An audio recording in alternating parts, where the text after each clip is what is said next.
Life Without Barriers is a national charity in all states and territories. We've got over 8,000 staff and over 3,000 foster carers nationally as well. We believe there's a critical link between workplace culture and recovery at work. We know that if we have a really healthy culture that's in line with our values, somewhere that really cares about everyone, that really cares about their well-being, particularly if they've been injured, then that's the kind of culture that someone wants to be part of. And we know that where we're able to get that right, people recover really well at work. Some of the key changes that we made at Life Without Barriers around return to work included a real examination of our processes, our practices and our procedures. We essentially rewrote our return to work program, not only to ensure the program is compliant with SIRA guidelines, but to also ensure that the program's written in a plain English form that's easily understood by employees. I think the other important factor is around engagement with employees, unions and also people leaders to ensure all stakeholders are on board.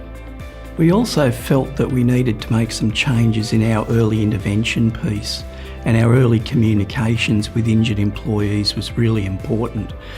And that included developing information packs which provided some really key information that we could distribute to employees and their supervisors around the process. Our approach to early intervention centres around a 24/7 nurse triage service to ensure that all of our staff have access to immediate medical advice as soon as possible after an injury has occurred. In a business that operates 24/7, this service has made a significant difference in our return to work process. We also promote and encourage our managers to get involved in the return to work process of our injured employees, and this just helps the employee to remain connected to their workplace throughout their recovery. So for us at Life Without Barriers, recovery at work is all about leadership.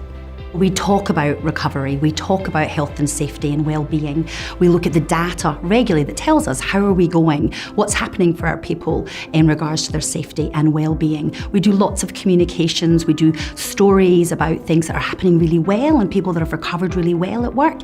And then we also share the learnings where we need to do better and where we need to share that across the organisation.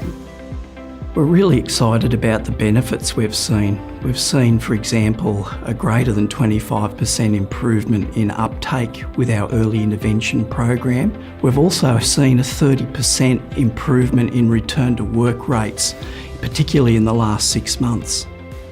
Engaging as early as possible in the return to work process with the employee is critical, and it's a core cornerstone of the whole process. Ensuring communications are positive, clear and goal-directed will assist as well. And don't forget there's also a wealth of information available from SIRA and SafeWork New South Wales on their websites.